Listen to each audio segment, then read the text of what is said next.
Personnalité, goût de l'effort, plaisir, aptitude sportive, nous sommes tous différents face à l'activité physique. Nos besoins en entraînement ne sont donc pas identiques, pas plus que la gestion de nos blessures et mieux, leur prévention. Une approche individualisée, c'est ce que propose le programme Health for Performance aux athlètes de haut niveau mais aussi au grand public. Une approche scientifique, médicale, technologique et sportive, soit une association de compétences pour cette expérience novatrice. Le programme Health for Performance, c'est un programme qui respecte le développement de chaque jeune parce que chaque personne a besoin de recommandations spécifiques. Tu peux revenir sur les 3 squats normales sur 2 jambes. On va créer un double numérique avec l'ensemble de ces caractéristiques. Ça veut dire tous les tests qu'on va établir sur la personne vont nous donner des datas. C'est simplement une cartographie sous forme d'avatar, un homme 3D. Nickel.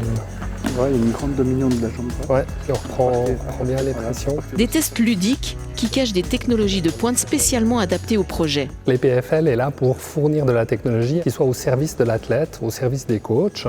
Et donc on va identifier les endroits où on a des développements dans les laboratoires qui peuvent aider à avoir des outils qui n'existent pas encore. Dans le cas présent où on travaille sur le projet Squatty, notre objectif c'est d'avoir une mesure précise de l'ensemble des informations liées au mouvement.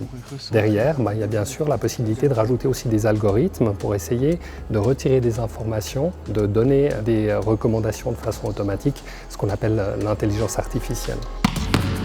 Une fois les tests effectués, le profil numérique du sportif apparaît et c'est sur cette base qu'un entraînement personnalisé sera proposé, adapté aux données de l'utilisateur. Le but, allier atteinte des objectifs et respect du corps et de la santé. Tout de suite derrière, tu relâches aussi, ouais, exactement. Même la jambe. D'autant que l'utilisateur pourra partager ses informations avec son entraîneur et son médecin. Salut Maïs. Alors, docteur Tercier, là, je suis là pour discuter des résultats de tes tests. Le programme Health for Performance, il permet 2 choses. Il permet d'une part de détecter un certain nombre de problèmes chez les jeunes sportifs, par exemple, et de pouvoir les référer sur le centre médical et donner des solutions à ces problèmes. Tu peux monter le bras vers le plafond. C'est également un programme d'éducation parce que notre but c'est de sensibiliser les jeunes à certains risques liés au sport, surtout dans la phase de croissance à l'adolescence et chez les jeunes adultes pour qu'ils aient des pratiques sportives de bonne qualité et évitent justement un certain nombre de pièges. Ok. Le programme est testé à grande échelle lors des Jeux Olympiques de la Jeunesse 2020 à Lausanne.